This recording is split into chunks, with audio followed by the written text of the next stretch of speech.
Maritime history is full of unexplained phenomenon and tall tales of sea monsters and, mariners going out and returning in different parts of the world and not knowing how they got there. You've abandoned ships. You have all these crazy things that happen out on the ocean.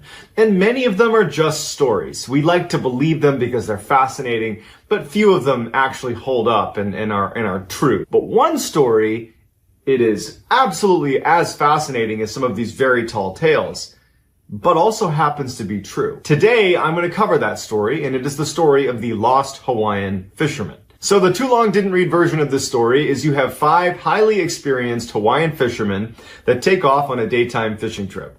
The weather turns really bad while they're out in the water and they don't return.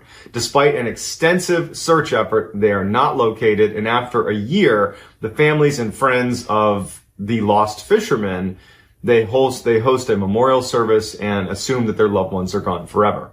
9 years later, they make a discovery on a very small island 2,300 miles away that calls into question the entire story. It's an amazing story. It's a tragic story, but it's one worth listening to right to the very end. Before we get started, if you are into strange and mysterious stories like the one I've just described, my channel is going to be a bevy of content just like that. And so if you could gently liquidate,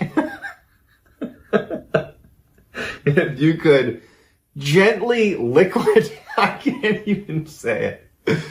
If you could gently liquidate the like button, if you could gently liquidate the like button and subscribe and turn on all notifications, that would be great. Scott Moorman was born in 1952 in the San Fernando Valley in California. At a young age, he loved the show Adventures in Paradise, which was about this crew of young sailors that would travel the South Pacific looking for adventure and passengers to pick up along the way. And it was just this brilliant show to him. And he became obsessed with living in the South Pacific when he got older. Specifically, he wanted to live in Hawaii. But that wouldn't necessarily happen right away because at a young age, he got married and had a son and stayed in California. But in 1975, he and his wife split up. And so he took that as an opportunity to go fulfill that childhood dream of living in Hawaii. And so he, on his own, his son stayed with his former wife. He, Scott, moves out to the east coast of Maui on Hawaii. And he moves into this little town called Nahiku. Now, Nahiku was full of lots of native Hawaiians and a growing population of kind of like refugees in a way, Vietnam veterans kind of that were over living in the mainland. You have hippies and kind of earth-loving people that do a lot more partying than working. They were all kind of congregating in this same town. And Scott, he loved that culture and he quickly became a part of it. But he also, unlike a lot of the kind of hippies that made their way to Nahiku, that were part of that growing population, Scott really wanted to kind of become a part of the whole culture of Nahiku because he growing up, he loved Hawaii. He didn't want to be the others on the island. He wanted to be a part of the main culture. And so he took it upon himself to learn the sort of pidgin English that locals would use. He took time to learn some of the cultural traditions that they had and really went out of his way to try to befriend some of the locals. And while he wasn't really embraced as, a kind of local, he did form a number of friendships with local Hawaiians. And in time, he really felt like this is where he belongs. This was home to him 100%. So he would only go back to California one time. He goes back once for his son's birthday, and he also sees his parents while he's there, and they are all pleading with him to come back, be with your family. They want him to stay.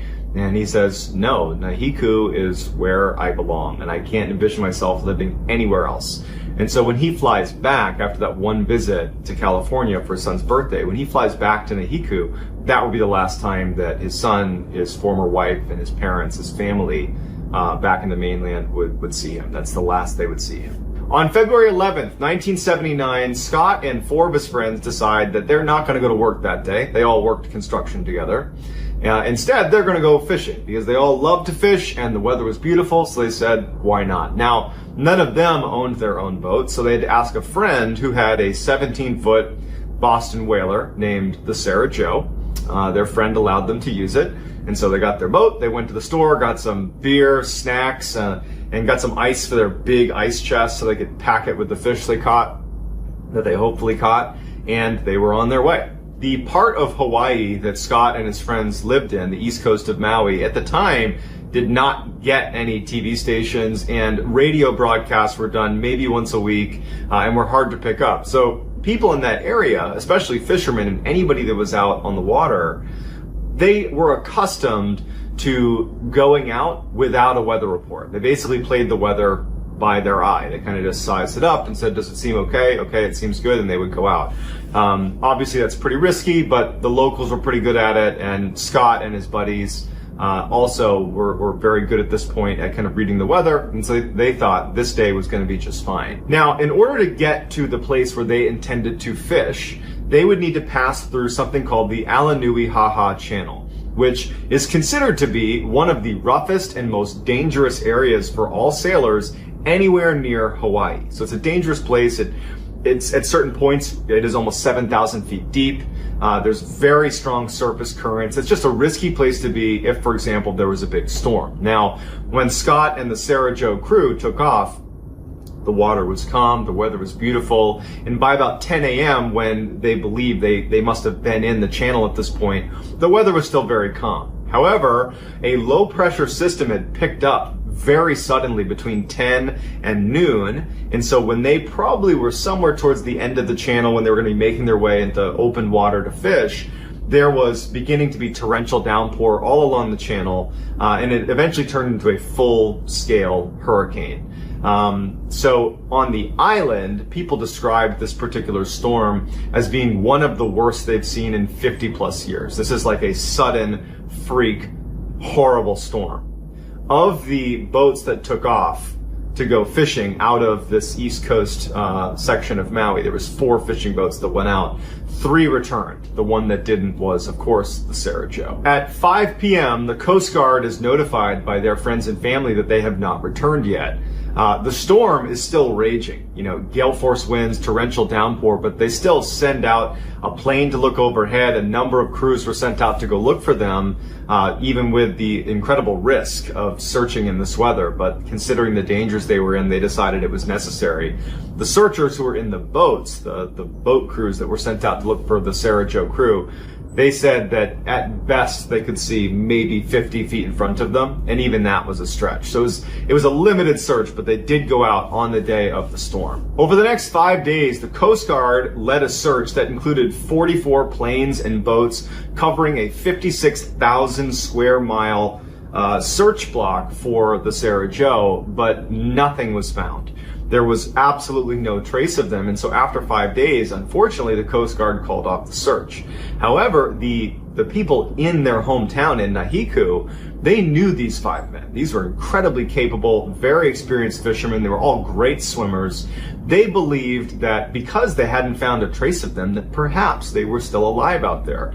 And so they, as a community, raised $50,000 to pay private ships and planes to continue the search. So there was an extended search that went on for a couple more weeks that covered an even bigger swath of territory, but at the end still yielded no results. The people that were doing the searching were just baffled, because when people go missing at sea, there's some indication a lot of times when they're just fishing basically right off the coast, there's some indication of what happened to them. It's rare that you would have 0% found. Absolutely no idea what happened to these 5 fishermen. 1 year after their disappearance, the families and friends decide to host a memorial and mourn the loss officially for their loved ones. It was believed at this point that they had all perished. 2,300 miles southwest of the Hawaiian Islands lies this tiny little stretch of, I guess you can call them islands, called the Taongi Atoll.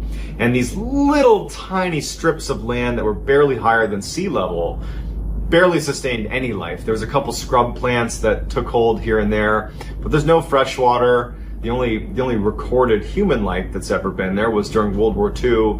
A number of Japanese soldiers were stranded there briefly, but it is 200 miles from the nearest inhabited land. It's very far from any major shipping lane. It's just a place that, as a human being, you don't want to go. In fact, it was actually considered, when they were testing the atomic bomb, when the United States was, it was considered to be a great spot to test the atomic bomb because no one's there and no one's anywhere near it. So incredibly isolated. On September 10th, 1988, marine biologist John Naughton, along with 4 other crew members, descended upon the Taongi Atoll. They were sent there by the Marshall Islands to find a suitable wildlife sanctuary for some sea turtles and seabirds. Within 30 minutes of arriving at the atoll, John and his crew saw what looked like a skeleton of a boat, a Boston whaler boat that was down on the shore. John was actually a resident of Maui, so he's from Hawaii, and he saw on the back of this kind of skeletal remains of this boat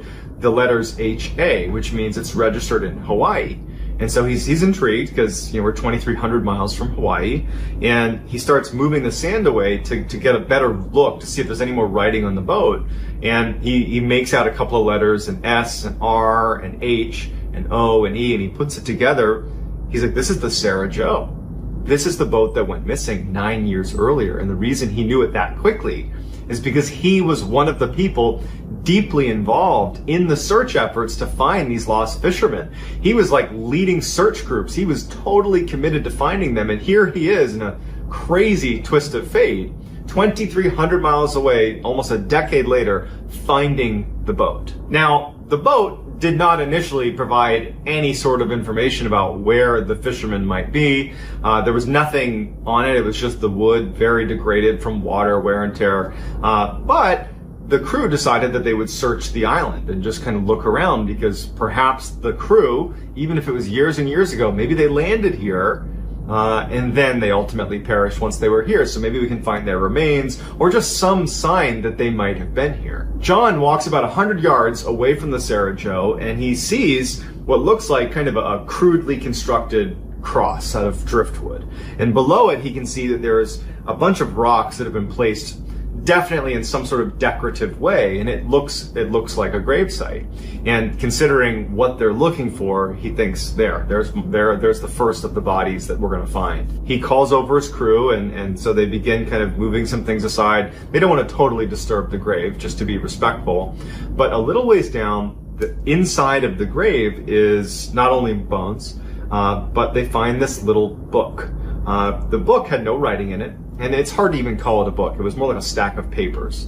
But on each page, there was a little square cutout of tinfoil that sat on the page. Basically, every page had a little square of tinfoil and nothing else to it. No one knew what it meant, but undoubtedly, somebody had very clearly buried somebody else right here in a very shallow grave and had left this little book in here with whoever was buried here. And so while John and a couple of his crew are looking at this book and trying to make sense of it, one of his crew members that was just kind of standing back looking at the site commented that, the bones that are in that grave, they're not very bleached. Now, if a bone's been sitting for a long time, it will basically bleach and become totally white. Everything comes off the bone. These bones looked relatively fresh. So whoever was buried here, they had been buried recently. At this point, John and his crew have basically abandoned their kind of wildlife sanctuary research, and now they're just scouring this little scrub of land in the Taongi Atoll for any other signs of things that could have to do with the Sarah Joe crew, and they found nothing else. So they report back to the Coast Guard and alert the Marshallese authorities that what was found on the island, and they send out a couple of forensic experts to examine the bone. They were able to determine that the bones in the grave belonged to Scott Moorman. When news got back to the Hawaiian mainland that Scott Moorman had been found, the family members of the other 4 fishermen that went missing on the Sarah Joe, they hired private detectives to go scour the Taongi Atoll, look everywhere, see if you can find our loved ones' remains. And so this team of private detectives and a dive team and all these people are sent to the Taongi Atoll, and they look everywhere. They're digging up the sand. They have dive teams going out into the water. I mean, they are really leaving no stone unturned. And all they're able to find is the outboard motor of the Sarah Joe, which was a little ways off the coast from where the boat itself was found, wedged in some coral. And then they also found a handful of more bones on the beach near where that shallow grave where Scott Moorman was buried. But those bones also belong to Scott Moorman. So there was nothing else found of the other 4 fishermen or any indication of what happened to the boat. There's nothing. And in fact, researchers that were able to look at the bones of Scott Moorman, there wasn't enough evidence there to help them determine a cause of death. So we don't even know how he passed away or when he passed away. However, it was determined just based on the bleaching of the bones that it was a relatively recent death. I don't know what the timeline is on that, but recent is the term that's used. While it was a very big deal that they located Scott Moorman's remains on the Taongi Atoll, even though it was 10 years later, this is revelatory. This is a really big deal, not only for the families of the fishermen, but for anybody involved. This is a really big deal. But there was an additional revelation once Scott Moorman's bones were found that basically turned this case upside down. There's already a bunch of questions like, who buried Scott Moorman? How did Scott Moorman become freshly buried almost a decade later? You know, how long had they been there? There's some basic questions that you're going to ask. But there's one fact that nobody seems to be able to reconcile. And that was 6 years after they went missing, the Marshall Islands conducted a government survey of the Taongi Atoll, which would mean they scoured the islands, all those little strips of land that make up the Taongi Atoll. They scoured it, just taking measurements and basically mapping out the Taongi Atoll. I think it was in preparation for potentially turning it into this wildlife sanctuary. So they looked everywhere on the Taongi Atoll 6 years after the Sarah Joe went missing. So they go missing. 6 years later, there's this government survey of the Taongi Atoll. And guess what? They ended up looking at that survey, and there's no boat, there's no shallow grave, there's nothing. It's just an uninhabited strip of land, nothing else. There's no boats there. Experts, when this was revealed, said that, well, had the Sarah Joe, the crew of the Sarah Joe, gone dead in the water following the storm, they could have drifted the 2,300 miles to the Taongi Atoll in roughly 3 months. But they weren't there at the 6-year mark. So what were they doing between the disappearance and the 6-year mark, which would have been the earliest they could have arrived, because prior to they would have been discovered during this audit. So you have a 6-year gap where no one can account for where they were. Even if they made it to the Taongi Atoll 6 years and a day after they had disappeared, that they had been somehow surviving in the open ocean for 6 years, and they just so happened to land at the Taongi Atoll 6 years and a day later. Basically, they just after the survey's done, let's say they make it there. Who buried Scott Moorman? And what was the booklet that was buried with him with the tinfoil squares? This is a totally uninhabited stretch of land. There is no one there to perform any sort of burial ritual. Even if we're willing to say that maybe one of the other fishermen buried Scott Moorman, well, then where are the other fishermen? Some people wonder, are they still alive? So like many of my videos, unfortunately, there isn't really a good conclusion here. It just kind of ends in a bunch of questions. But I would love it if you included in the comments section what you think could be the reason behind that 6-year gap. How can we account for those 6 years when they were not at the Taongi Atoll? I mean, my suggestion would be maybe the survey wasn't done very well and they just missed it. But that still doesn't also answer, well, who buried Scott Moorman? And also, why were his bones not so bleached? How did he come to be freshly buried 9.5 years after he disappeared? So lots of questions. I would love to hear your theories, your comments, your takeaways. in the comments section. And again, if you like this video, please hit like, please click subscribe, turn on all notifications, because I'm going to be posting stories like this one 3-4 times a week. I love doing this, and I hope you'll come along. If you want to follow me on other social media channels, my handle on Instagram is JohnBallen416, and I am Mr. Ballen, one word, on every other social media platform. I post quite a bit on TikTok, so you can check me out over there.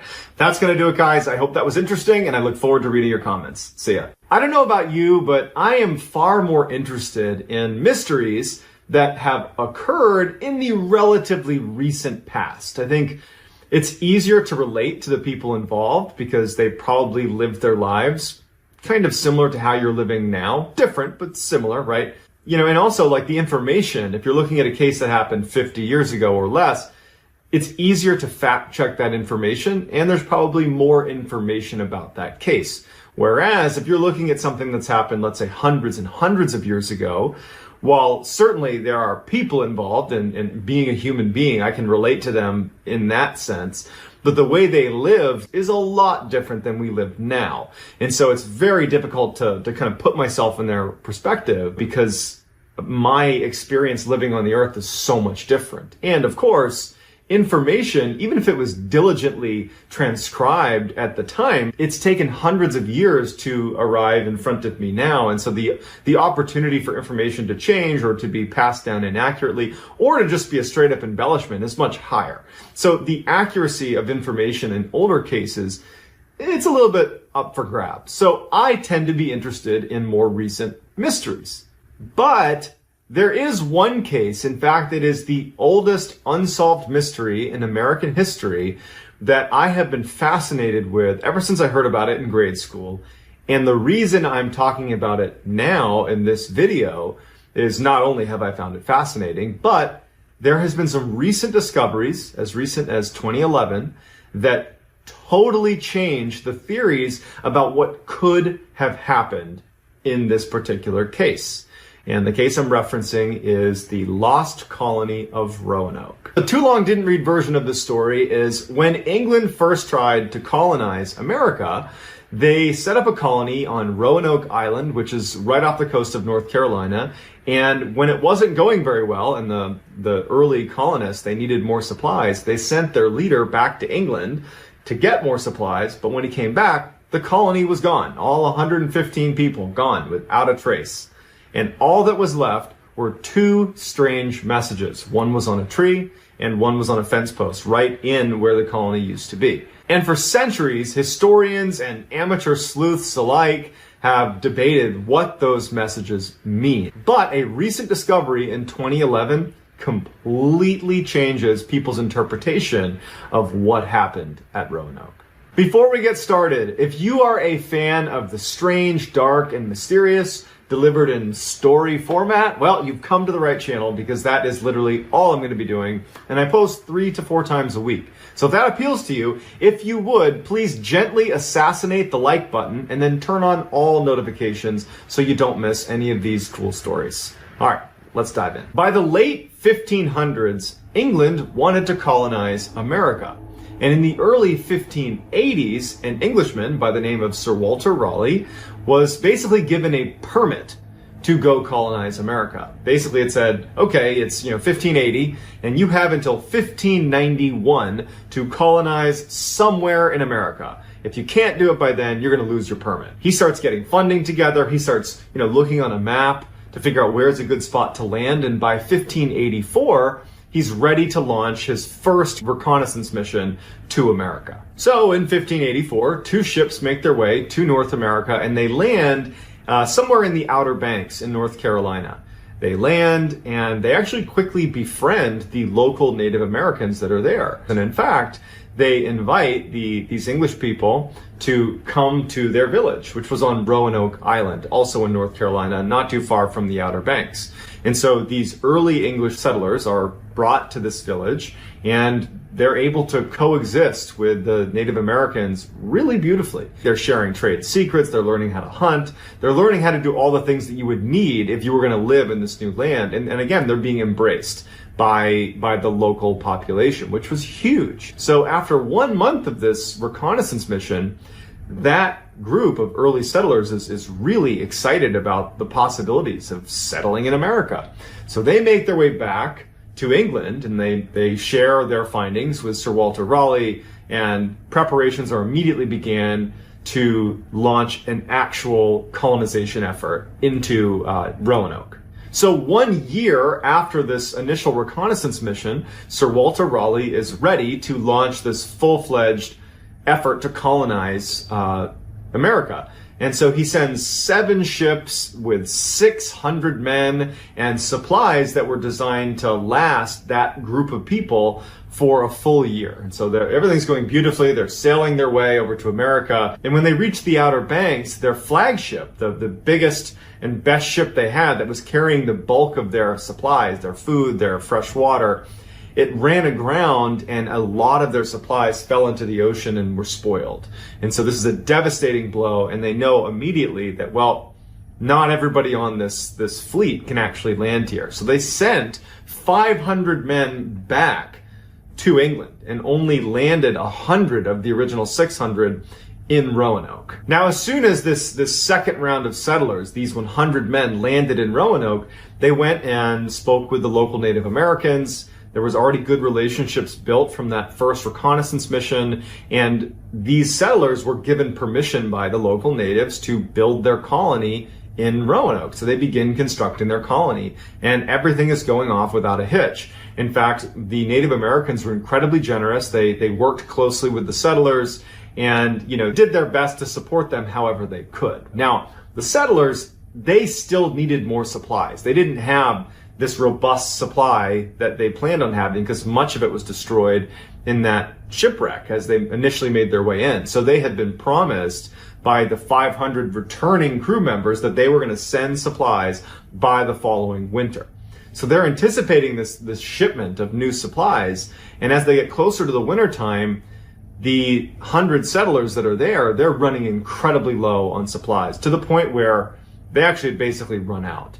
And so they had to rely on the local Native Americans' generosity just to stay alive. When the shipment that was supposed to be there in the winter did not show up, and in fact had actually been canceled, they didn't know this, it had been canceled by Queen Elizabeth, who basically said that wasn't important, we're going to focus on things that are happening in England. When that doesn't show up, the tensions between these 100 settlers and the local natives, the tension was growing because now there's a huge overdependency. That tension grew to the point where the leader of the settlers and the leader of the local Native Americans began to not trust each other. And in fact, the local natives, instead of being violent, decided that they would just abandon Roanoke and go to the mainland and would just kind of give Roanoke Island to the settlers, and that would kind of solve all the problems.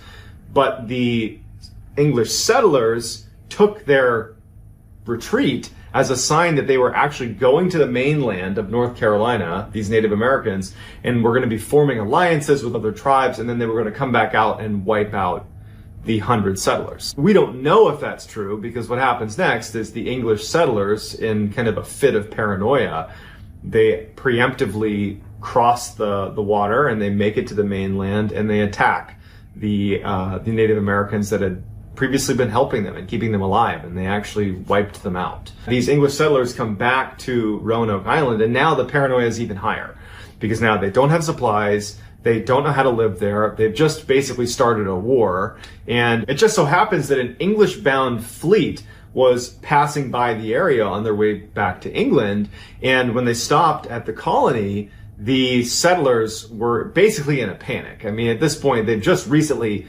wiped out this Native American tribe. They're freaking out about what's going to happen to them.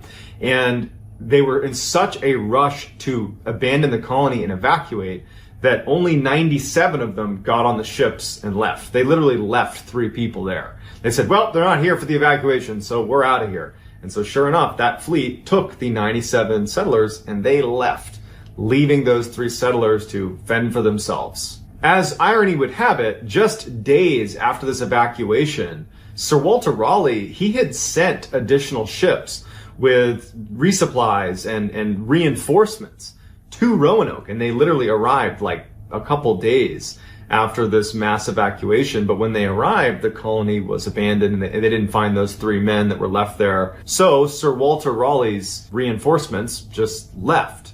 And then a couple weeks later, another English-bound fleet passed by Roanoke and stopped to check in on the colony, and they found it abandoned.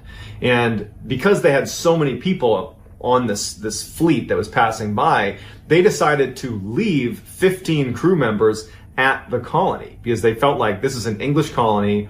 It's not in total disrepair at this point, and perhaps this is going to be useful to the crown, or we can use it in some way. So they leave 15 crew members to basically guard the outpost while they go back to England and figure out what's going to happen next. So it would be months before anybody went back to Roanoke. So those 15 crew members were kind of hung out to dry a little bit. But a man by the name of John White, who had been a part of that initial failed colony in Roanoke, who had evacuated back to England, he was still eager to colonize America. And so he actually convinced Sir Walter Raleigh to launch a new expedition back to America to try to recolonize, not in Roanoke, but slightly north in the Chesapeake Bay, which was just viewed as a more fertile and just more advantageous position. And then in 1587, they send out 3 ships back to America to try this colonization effort all over again. It is important to note that unlike the first effort, which was much more kind of militaristic, it was literally 600 men that got sent to America. This time it was going to be a more kind of civilian approach, where it was men, women, and children being sent over to America to colonize. So with John White as the captain of these 3 ships, they're making their way towards America. And again, their plan was to go north to the Chesapeake Bay area.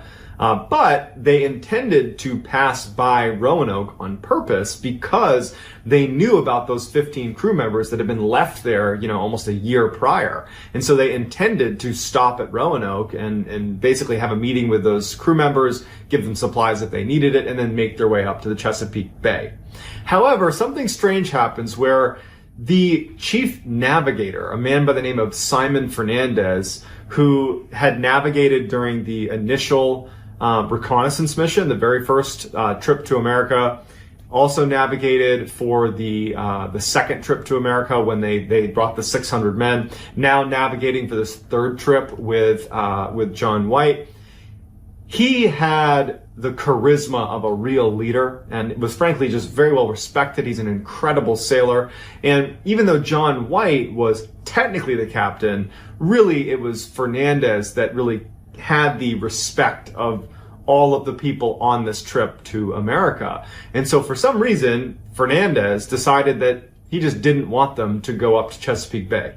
And instead, when they got to Roanoke to have this meeting with the 15 crew members, he just basically told everybody to get off. Like, we're not going to go north. Everybody that's here to colonize, go ahead and get off because we're out of here. And John White didn't put up a fight. I think he recognized that the pull this guy had was going to be too much. And the crew and everybody who was there just kind of accepted it.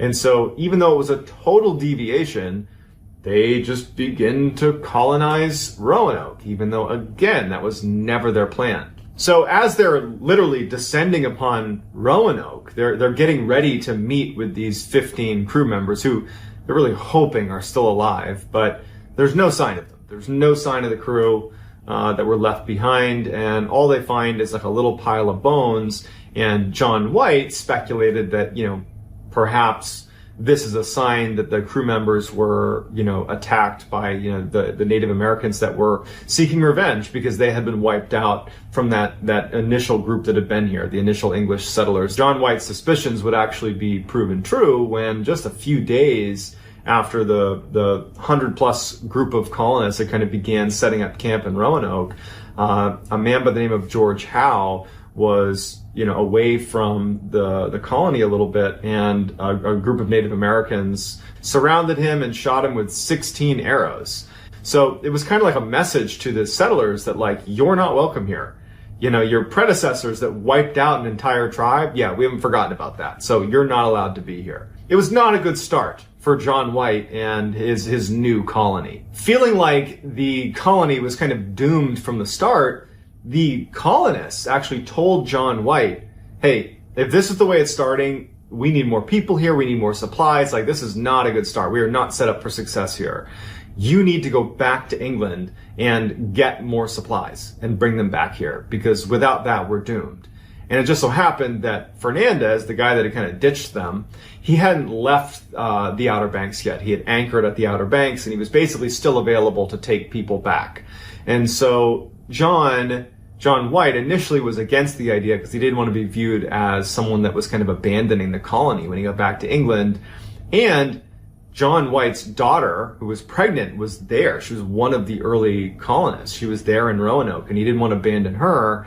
But ultimately he says, okay, I'll go. And he goes and gets on Fernandez's ship, and they go back to England. Now, unfortunately, when he got back to England, England was in the middle of a war with Spain. And so the Queen had ordered any English ship was basically not allowed to leave England because they needed to be able to defend themselves against the Spanish Armada. And so he wasn't able to leave England to go back to Roanoke, whether he had supplies or not, for 3 years. And so 3 years go by, and he finally, with the help of Sir Walter Raleigh, is able to be put on a convoy of ships that is going back to America with the necessary supplies. And so he heads off. So it's 1590, 3 years since John White has left Roanoke, left his daughter, and to go back for supplies. Now he's back, and he's got the supplies, and they get to the Outer Banks, and they get in their small boats to make their little journey up around to the north side of Roanoke so they can actually get on the island and go check out what's happening at Roanoke. And when they land on the north side of Roanoke, they start yelling to try to get anybody's attention. There's no answer. As they walk up into the woods, they notice that there are some fresh footprints right on the beach and then in the woods itself. But again, no one's coming to greet them, which is a bit of a bad omen, because if there are fresh tracks, either it's an English settler, in which case they would be eager to come see them, they'd be running out to meet them, or it's a Native American, which could mean they don't trust the English settlers, right? They don't want to show themselves, or they don't want to be seen, which is also kind of ominous. They start moving in to where the Roanoke colony was, and they see 3 letters on a tree. It just says CRO on a tree as they're making their way into the colony. And again, they're yelling the whole time, trying to get anybody's attention, and no one's calling out. There's no sign of life anywhere. So they see CRO on the tree, and then they keep moving closer, and now they break out the colony.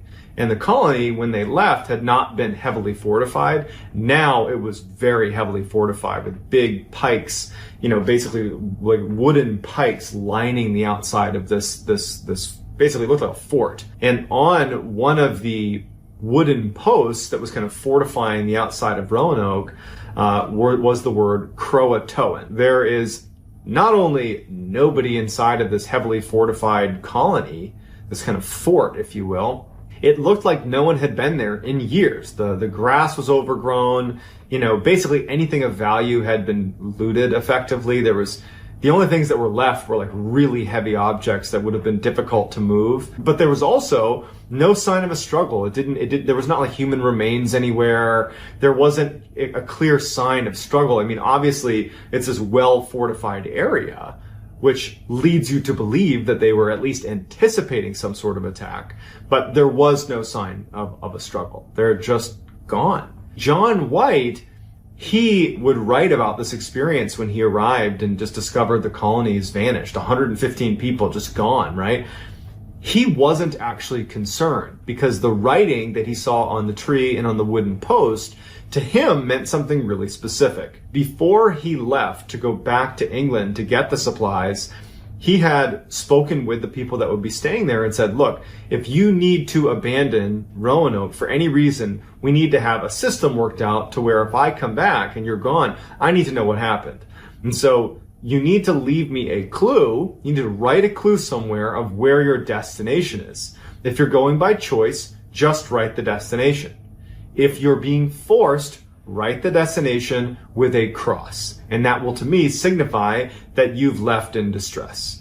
And so when he sees Croatoan and Crow on the tree, To him, that just means, oh, well, they must have relocated to the island of Croatoan, which was 50 miles to the south. He would detail in his notes that before he left Roanoke in 1587 to go get those supplies, he said that the settlers had been talking about leaving Roanoke, abandoning Roanoke, and moving 50 miles north to the mainland, not 50 miles south to an island. The concern was the island was isolated and not a good place to have a colony, and so they were talking about leaving it.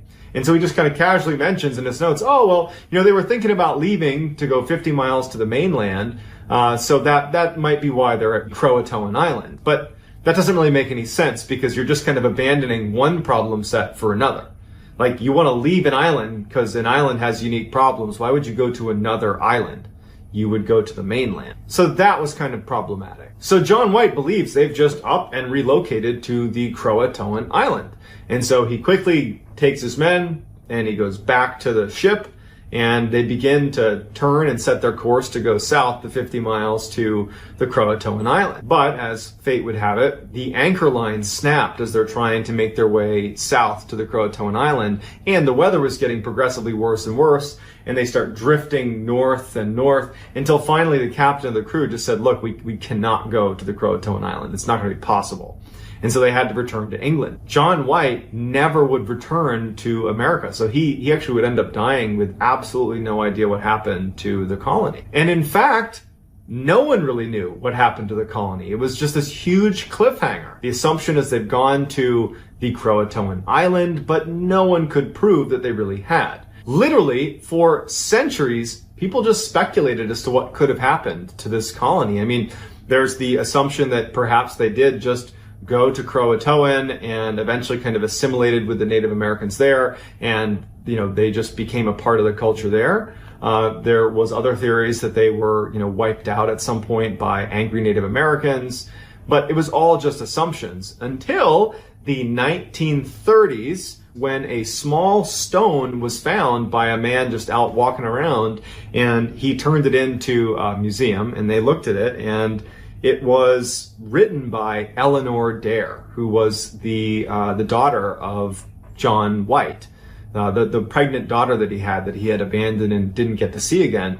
And she detailed what had happened. And half of the colony got wiped out by Native Americans that were angry at them, and then another percentage were taken captive, and then there's a couple survivors that are barely able to survive that don't really expect to live very long. At the time this stone was found, I mean, everybody knew that the last we had heard from the Roanoke colony was that they more than likely had made their way to the Croatoan Island, because that was the word written on the post, the CRO on the tree. I mean, that's what made the most sense. And so why would there be this stone by the daughter of John White 50 miles to the north of Roanoke? Wouldn't it make more sense to have been found on either Roanoke itself or at Croatoan? Like, it didn't really add up. And so a lot of people speculated that that stone had to have just been a fake, a hoax. But in 2011, a major discovery is made in the Roanoke case that actually lends a lot of credibility to the stone that Eleanor Dare had apparently written on. John White was a painter by trade, and he had created all these maps of the colony, of Virginia, of North Carolina, of everywhere he went. He basically painted a map. It was customary at the time, when you were making a map, if you had small mistakes on your map, you would actually cut a new piece of canvas, and you would put the corrections on that piece, and then you would slap it over wherever your mistakes were made. And so it wasn't uncommon, if you were looking at a map, to see little patches kind of all over the map. And so for literally centuries, there were these maps that John White had created that had a number of these little patches on the map. And in 2011, somebody who was researching said, well, why don't we look under the patches and just confirm that they really were just that, little mistakes that were covered up and corrected with a patch. And it turned out that on one of the maps, there was a patch over a section of land 50 miles to the north of Roanoke, around the area where that stone had been found. And underneath the patch was a star. And the star was set to resemble a fort. So basically there is an English fort built, basically where that stone had been found. but it had been covered over with a patch as if the fort was a mistake, right? Like, oh, whoops, shouldn't have been a fort there. And they put a patch over it. But upon closer inspection, the patch that had been put over that X on the map that signified a fort right where that stone had been found, well, on the patch, there was literally hidden ink where someone had drawn a similar X to denote a fort, and they'd put that over the obvious fort symbol that they were covering up. One could maybe make the case that they wanted to signify to someone that was maybe looking for invisible ink, they wanted to signify that that was where the fort was, but they didn't want someone who intercepted the map, for example, the Spanish, because they'd just been at war with the Spanish. They did not want them to know where a location of a fort was. Researchers began calling that site where there was that patch, Site X. Now, Site X is 50 miles to the north of Roanoke. And if you recall from what John White had put in his description when he was describing finding the writing on the tree and the post when he returned to Roanoke in 1590, he had referenced that the colony was planning to move 50 miles north to the mainland because that was a more suitable place to live. But of course, with the writing on the trees, everyone thought, oh, well, they end up going to Croatoan. Well, now as Site X, that is a location that lines up with what they had originally said they were going to do. And you have that stone written by Eleanor Dare at the same location. And so archaeologists descended upon the area that was Site X, and while they haven't confirmed that there's a fort or they haven't found a fort in the area, they have found metal and pottery that is potentially indicative of an English settlement. And in fact, right now, they're still doing all sorts of archaeological digs and research to try to determine if that is where the Roanoke colony went. But even if that is the answer to the mystery, that in fact, it was just this hidden map and this stone that said, yep, they went 50 miles north, it doesn't really answer the question, which is what everybody thinks of when they think of the Roanoke colony, of why was Croatoan written on the fence post? Why was Crow written on the tree? Why were they there? And how is it that with all these eyes and all this interest in this case, dating back to literally the 1500s, how has no one ever found even one of the remains of the 115 colonists that apparently just vanished into thin air? So it's a fascinating case with recent developments, which makes it even more fascinating. And I would love to hear if you have any theories about what could have happened to the colonists, to leave it in the comments so we can discuss it. So that's going to do it. If you want to be in touch with me, you can hit me up on Instagram. My handle is JohnBallen416. Also, I post quite a bit on TikTok. My handle is Mr. Ballen there. And that's going to do it, guys. Until next time, I'll talk to you guys soon. Something very strange seems to be going on inside of national parks in North America. Every year, hundreds of people go missing in these parks, but these parks are huge expanses of wilderness. So it's not particularly unusual that people might go missing inside of them. But every year, of those hundreds of people that go missing, there's always a few that go missing under very strange circumstances. Either the way in which they disappeared doesn't really add up. Someone will be watching or keeping an eye on someone, they'll turn around and then turn back and that person's missing and there's not a trace of them and they're never found again. Or you'll have instances of someone will go missing, there'll be an extensive search, there's no trace of them, and then they're found like miles and miles away in locations that are almost impossible to get to. Now, one man, David Paulides, who's a former police detective, he began researching these very strange disappearances inside of national parks. It started when a park ranger actually approached him and said, hey, there's a bunch of weird things happening in state parks. You should look into it because you're a former detective. And so after looking into it, he discovered that there were so many oddities around many of these strange disappearances. And he saw there was many overlaps and similarities that he really dove into it. And he's examined thousands of these strange cases. By his count, 10,000 plus hours of research. He's written 4 books. They're all under the name Missing 411. If you Google Missing 411, you'll find a plethora of information about these cases. He has 2 documentaries out. And so David, while he doesn't actually take a stance as to, what's causing these strange disappearances, anybody that follows along with the Missing 411 cases is basically led to believe that something is hunting humans in North America inside of national parks. It is fascinating, it is terrifying, and I've picked out 5 of the most bizarre cases that I've come across inside of Missing 411. Before we get into those 5 stories though, if this is the type of content that you're interested in, the strange, dark, and mysterious that I've kind of promised in this video, well, that's what my channel is all about. And I post 3 to 4 times a week. And so if that's your style and you like that type of content, if you could, please gently lambast the like button and then please turn on all notifications so you don't miss any of my weekly uploads. All right, let's get into the stories. On Father's Day weekend, 1969, 6-year-old Dennis Martin, his brother, his father, and his grandfather headed up to the Smoky Mountains to go camping. This was a family tradition on Father's Day, and they were really excited about it. They get to the same campsite they always used. They set up, they have a wonderful first night, they camp out, and the next day, another camper in the area happened to walk by and saw that Dennis and his brother were playing there. And so this camper had kids as well, and he asked Dennis's father, hey, would it be okay if I brought my kids by? They're the same age as your sons, and they can just play together. Dennis's father says, sure, bring them down.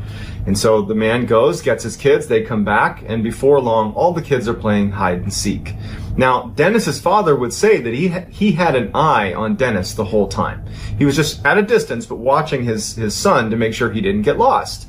And so at one point, all the kids are hiding from the parents. And, at some point, the parents say, okay, show yourselves. And all the kids, except for Dennis, show themselves. And Dennis's father has watched Dennis go behind a particular tree. He watched him do it. He was watching the whole time.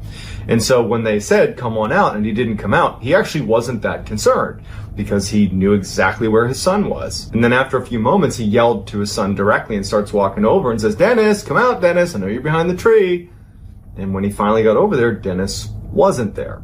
Dennis's father immediately starts running off into the woods, screaming for his son. And he actually ends up running almost 2 miles up the Appalachian Trail, just hollering for his son, and he can't find him.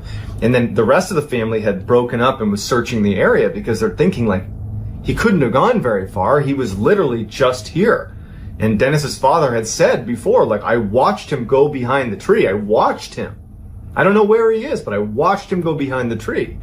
And so they're searching everywhere, and Dennis is gone. So a huge search, in fact, the biggest search in park history ensues with 1,500 searchers that included the Army Green Berets, so the special forces got involved. They are combing a 60 square mile plot. They're looking everywhere, and there is nothing. There's no trace. There's no scent. There is nothing connected to Dennis Martin anywhere. And so they go back to Dennis's father and they're like, you have to tell us what you saw. Again, this doesn't add up. If you were looking at the tree and he was right there, how is it that he has just vanished into thin air? But no one knew. That was it. No one knows what happened. There's no closure. He's just gone, and they never knew what happened to him. Years later, when David Paulides was doing his research for Missing 411 and was researching the Dennis Martin case, he interviewed other families that had been at the campground at the same time that Dennis had gone missing. And one of those families was the Key family. And they had asked a park ranger where they could go on the campground where they might be able to see some bears. And so the park ranger obviously said, be careful, but you can go over here to this section of the campground and you might see a bear. And so they head over there and they're looking for bears. And one of their children hears a scream, or thinks he hears a scream, and kind of directs the family to look in the direction of the scream. And from their vantage point, they could see up onto the side of this mountain where there was, call it sparse trees all over the mountain, so you could kind of see in between the trees. And they saw what looked like a bear running along the mountainside, but with something slung over its shoulder. Except the interesting thing about this bear was the father was quoted as saying that it didn't really act like a bear. It was acting more like a human the way it was running. It looked, hairy and like an animal, but it was running and dodging between trees. It was holding this, what looked like a child over its shoulder. It acted almost like a human. And so you have a bear man that has been spotted by the Key family, and they bring this up to the investigators that are looking into the Dennis Martin case, and obviously the Dennis Martin investigators, they don't take this seriously. They think that they're just, saying some ridiculous thing for attention or whatever it is. So, it never really was entered into the case with Dennis Martin. It wasn't until the missing 411 cases that it was ever connected. But there really was a family that claims to have seen a bear man carrying a child about an hour after Dennis Martin had gone missing in the same area where Dennis Martin had gone missing. In the spring of 1952, 2-year-old Keith Parkins was playing with his siblings outside of his grandfather's ranch in Ritter, Oregon. And when the kids were all called in to have lunch, Keith was nowhere to be found. And so the siblings and the family went out and did a cursory search looking for Keith. And when nothing turns up, they call in authorities and a full-fledged search is launched for Keith. There's no sign, there's nothing. And 4 miles away from the ranch, they find several hours later some footprints that look like they might belong to a 2-year-old. And they start tracking those footprints and they go on for miles and miles, and then they just kind of stop. And it wouldn't be until the next day, 12 miles away from the ranch, that they would ultimately find Keith. Surprisingly, Keith, who had disappeared with not enough clothing to be out in sub-zero temperatures with snow on the ground and being 2 years old, he wasn't prepared for a night out. He was found alive, face down, 12 miles away. His jacket and his hat had been stacked neatly next to him, and he had scratch marks all over his face, but he was unhurt. When asked, what happened, he's 2 years old, he had said a cat scratched him, and he kept repeating that a cat had scratched him. That was the only thing that he could articulate. No one knew how a 2-year-old, in the span of 20 hours, could have moved in the middle of the night 12 miles away. Les Stroud, who's a very accomplished outdoorsman, he's the star, he is Survivor Man, he actually, because of this case, went out and tried to actually cover the distance in the allotted time. You have 20 hours to cover this 12 miles. And he couldn't do it.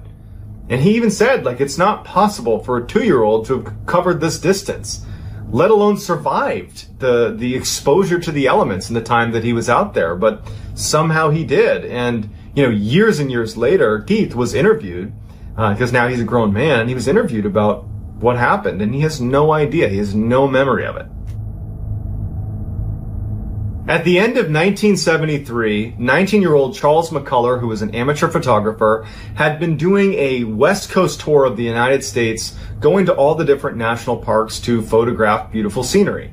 And by January of 1974, he was in Oregon and wanted to go to Crater Lake, where he wanted to take pictures of Crater Lake. So he asked his friend, who had an all-terrain vehicle, to take him out to Crater Lake, because his van, which was this VW beat-up old van, it couldn't have made it out that far.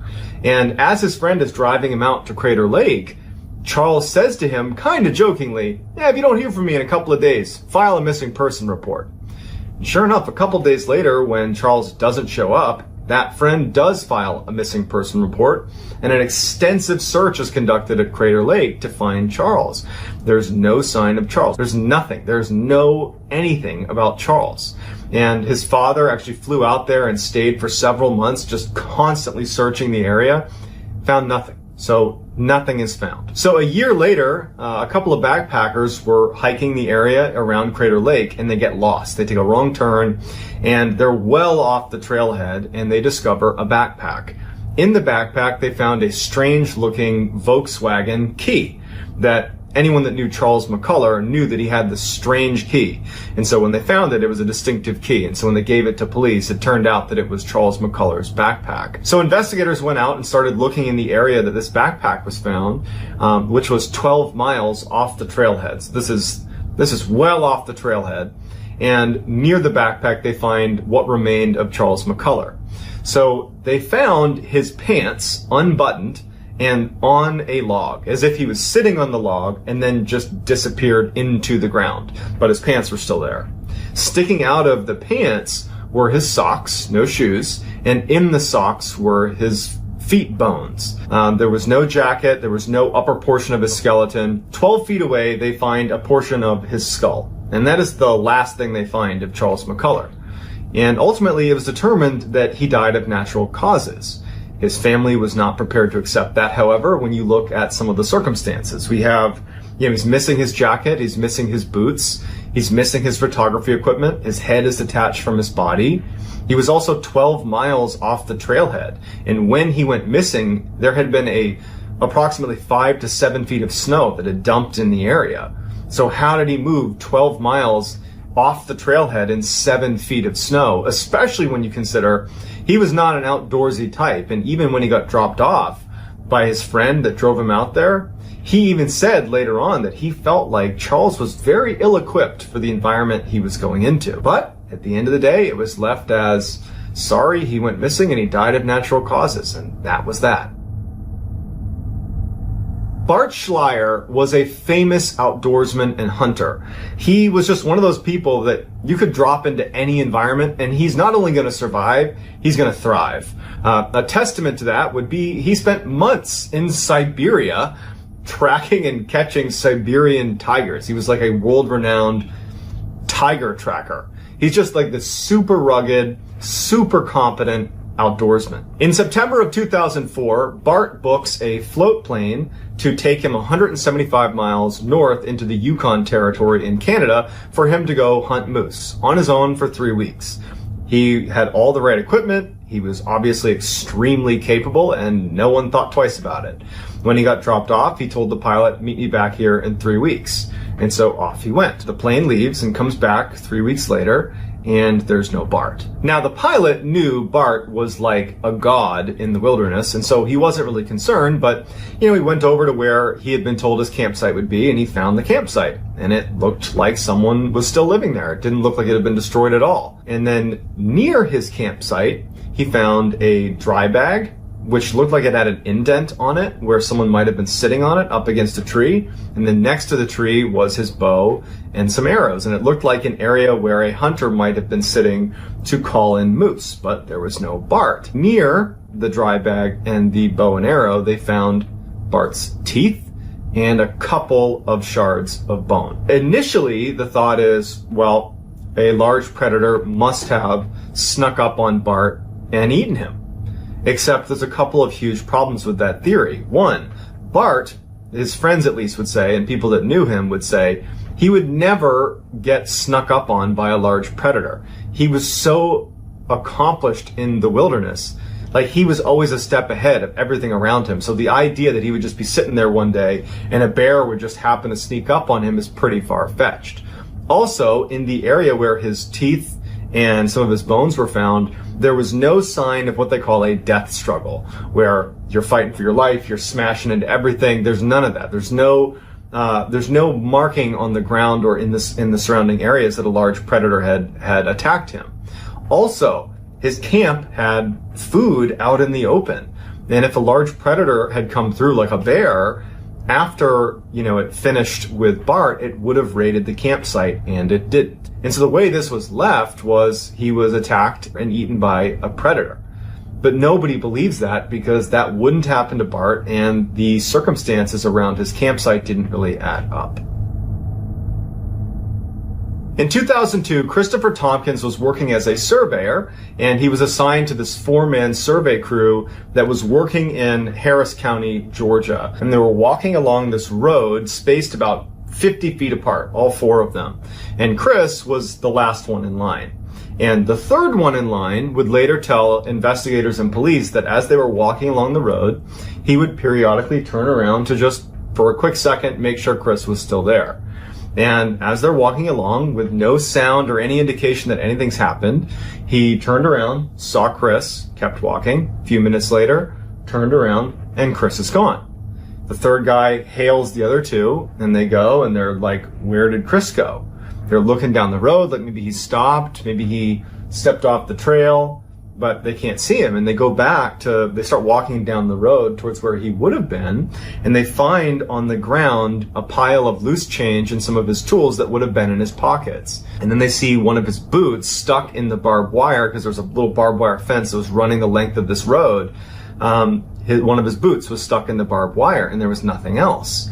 They searched the area, they're looking everywhere, there's no sign of him. And it didn't make any sense to the people in this survey crew, especially the guy who was third in line, who was like I literally saw him a minute ago.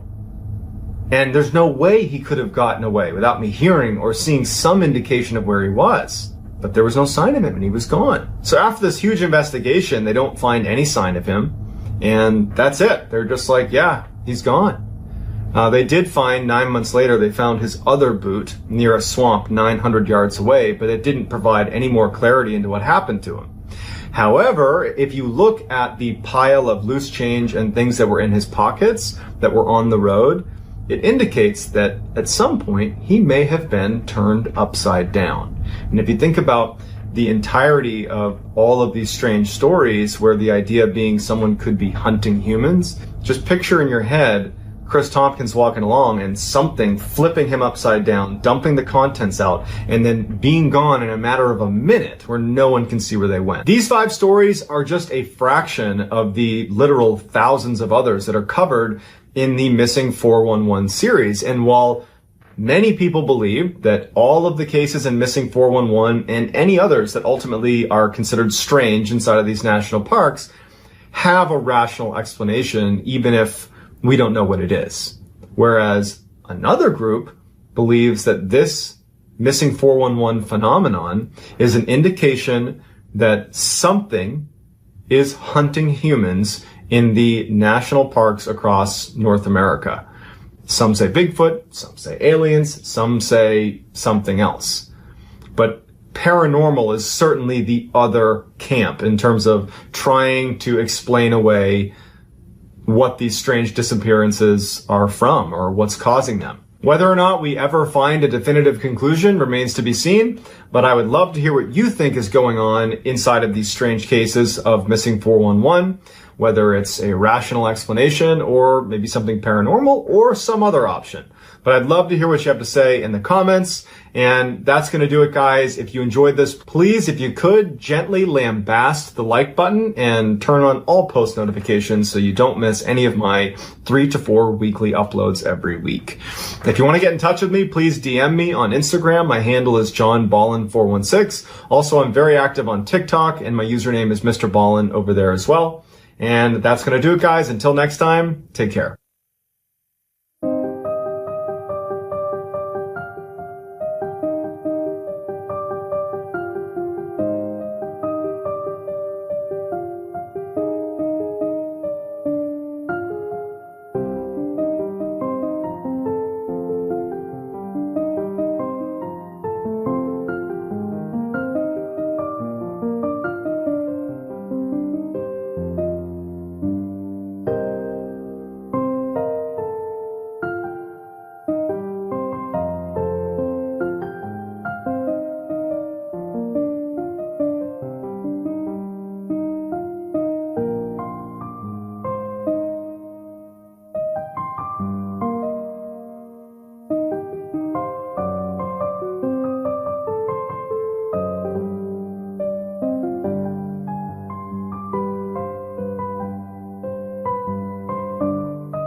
One of the most terrifying movies I have ever seen has got to be The Exorcism of Emily Rose. What really made it scary was that it was based on a true story. The true story of Anneliese Michel, who was a 23-year-old girl living in Germany in the 70s, who was apparently possessed by demons. And there's a lot of audio recordings and some pretty incredible firsthand testimony of what happened to this poor girl. There's one scene in particular that, while it is a dramatization of what happened to Anneliese, it is certainly an accurate portrayal of what did ultimately physically happen to Anneliese Michel.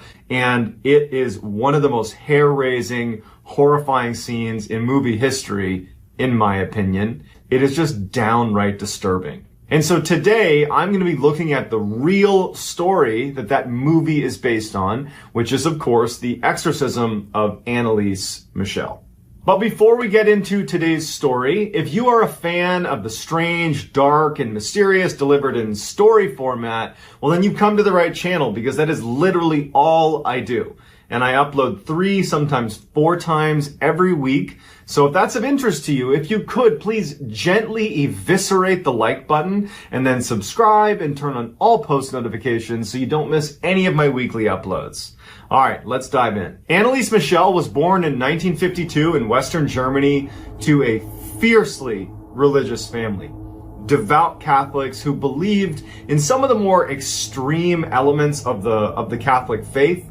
Now, one of the things that they believed in and certainly pushed on to Anneliese and her siblings was this idea that sin could not be atoned on your own. It would require other people effectively sacrificing on your behalf for you to be absolved of your sin. And so Anneliese and her siblings would be instructed by her parents to, at times in the winter, sleep on the hardwood floor in order to repent for sinners that can't repent for their sins on their own.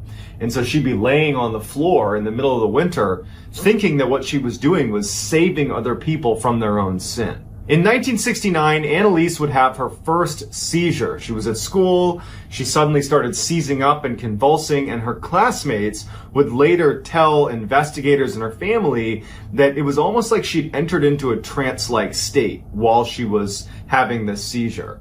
And then as soon as the seizure had ended and she was done convulsing, she snapped out of the trance-like state. It wasn't until a year later when Anneliese had another seizure in the middle of the night. She had this convulsion and her parents come in and she's in this trance-like state and she's wet the bed and then she snaps out of it and she doesn't know what happened. It wasn't until this second seizure that the family actually sought medical attention. They actually went to a neurologist. That neurologist would tell Anneliese and her family that what she was suffering from was something called temporal lobe epilepsy, where, amongst a litany of horrible side effects, a few of the more significant ones are serious auditory and visual hallucinations, a loss of awareness, and intense mental state. So Anneliese was prescribed medication by this neurologist to try to combat this temporal lobe epilepsy, but it didn't seem to do anything. And in fact, her seizures and convulsions and this trance-like state she would go into during the seizures, it only persisted and intensified. And it got to a point where Anneliese and her family believed the best thing for her to do would be to go to a psychiatric hospital where the staff there was better equipped to handle what was happening to her. And so she checks in willingly, and they start experimenting with different drugs, and nothing seems to work. And in fact, her condition only gets worse. She starts having more seizures and more convulsions, and she starts having a regular visual hallucination. Whether she's having a seizure or not, everywhere she looked, if she looked at anybody in the face, their face would become demonic. Like it would be a demon's face that would look at her and say, "You're going to rot in hell." And so she began not being able to look at people in the face, and she would tell the nurses and doctors, like with her head down, about these demon faces she was seeing. And it was the first time she began espousing this idea that she was in fact possessed by demons. In fact, 6 demons by her count. When she passed on that information to her family that she believed she was possessed, she and her family believed that the psychiatric hospital was not enough. And in fact, modern medicine was really not enough to handle what was happening to her, that they would need to search for help outside of medicine, and so they turned to the Catholic Church. Initially, all the clergy that Anneliese and her family approached to try to help her with the situation rejected her request, and they said, "You need to seek medical attention. This is not something we can help you with." Not knowing where to turn, her family is kind of at a loss. At the same time, Anneliese's condition really nosedives. I mean, it was already pretty bad. It gets a lot worse. She began doing 400 plus squats every day, like compulsively doing squats. Then she began going under the table periodically and not coming out for 2 days, barking like a dog the entire time without sleeping. She began going to corners of the house and finding spiders and eating them off the ground. She would scurry over to the fireplace and pull coal out of the fireplace and eat the coal. I mean, she was really losing it. Finally, the family located a priest named Ernst Alt who believed she was possessed and that she was not epileptic, and he was willing to petition the local bishop to allow the Catholic Church to perform an exorcism. And so that bishop granted permission for a local priest, Arnold Renz, to perform an exorcism with the full endorsement of the Catholic Church. Over the next 10 months, Renz would conduct 67 exorcisms of Anneliese. And through these exorcisms, Anneliese would reveal that she was being possessed by 6 demons: Lucifer, Cain, Judas, Nero, Fleischmann, and Adolf Hitler. And so all of these voices, these demonic voices that were coming out of Anneliese, they were picked up on audio recording during the exorcisms. And in the movie, The Exorcism of Emily Rose, the most iconic scene in the movie is the demon scene where they show off these voices coming out of, in the movie it's Emily Rose, but it's supposed to represent Anneliese Michel. And they do a fantastic job showing what that might have looked like during the exorcism. So take a look. Give me your name, demon! Names! Names!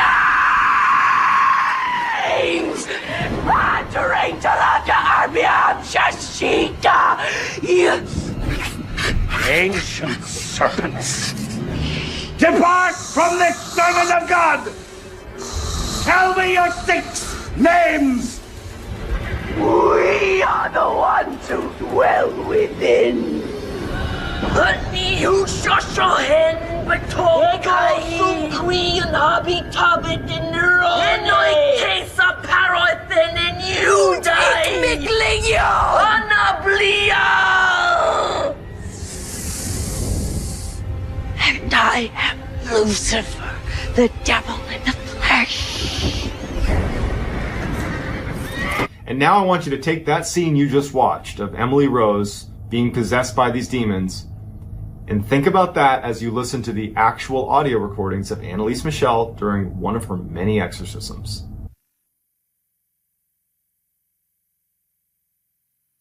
Ja, ich will auch für die anderen Leute, damit die nicht in die Hölle kommen und so. Aber dass das dann so schlimm ist und so grausam und so furchtbar, nee.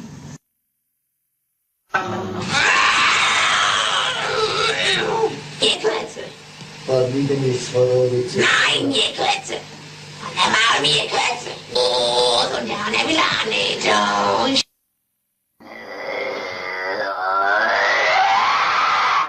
Kind Gottes. Ich hab ein Maul erschlagen!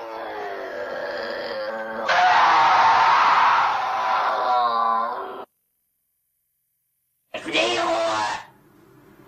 Ruhe gibt nur da oben!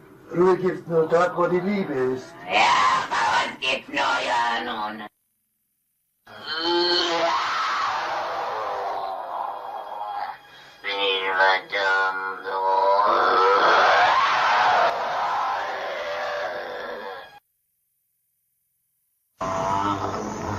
Die müssen in eigenen Seminaren ausgebildet werden, die dürfen nicht auf die anderen Universitäten. Kapiert? Geist. Befehle ich dir auszufahren und nicht.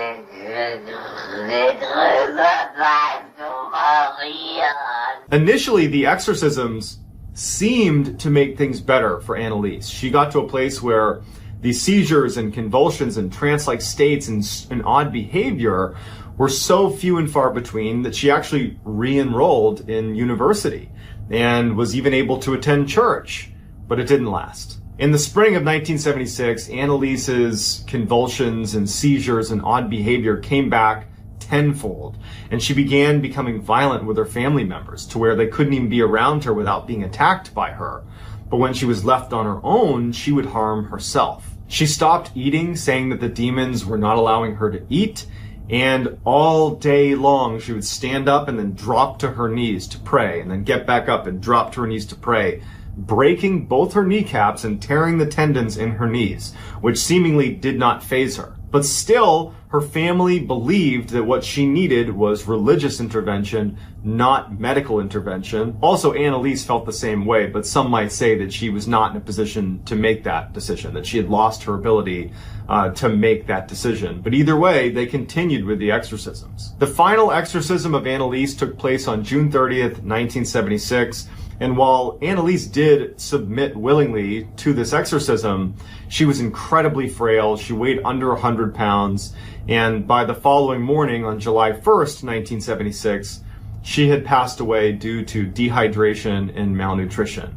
She was only 23 years old. After her death, Annalise's story was so sensational that it grabbed headlines all over Germany, and people were clamoring to learn more about how this could happen. That she was, apparently possessed and then died after all these exorcisms. Why wasn't there medical intervention? There was so many questions. And so ultimately what happened is her parents were charged with negligent homicide, but were actually not given a jail sentence because at the time in Germany, they ruled that the parents had already suffered enough, so they did not serve any jail time. And there were two priests, one of them being Renz, who were charged with negligent manslaughter, and they were sentenced to 6 months in jail. That was later suspended. To this day, people are absolutely split down the middle about what actually happened to Annalise Michel.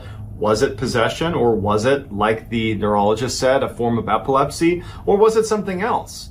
And furthermore, was psychiatric treatment or was modern medicine doing enough to help her? Or were they failing just as much as the exorcisms ultimately failed?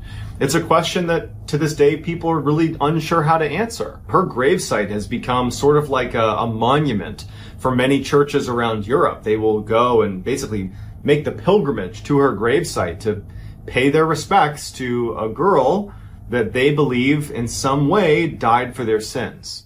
So what do you think this was? Was this demonic possession, or was this epilepsy?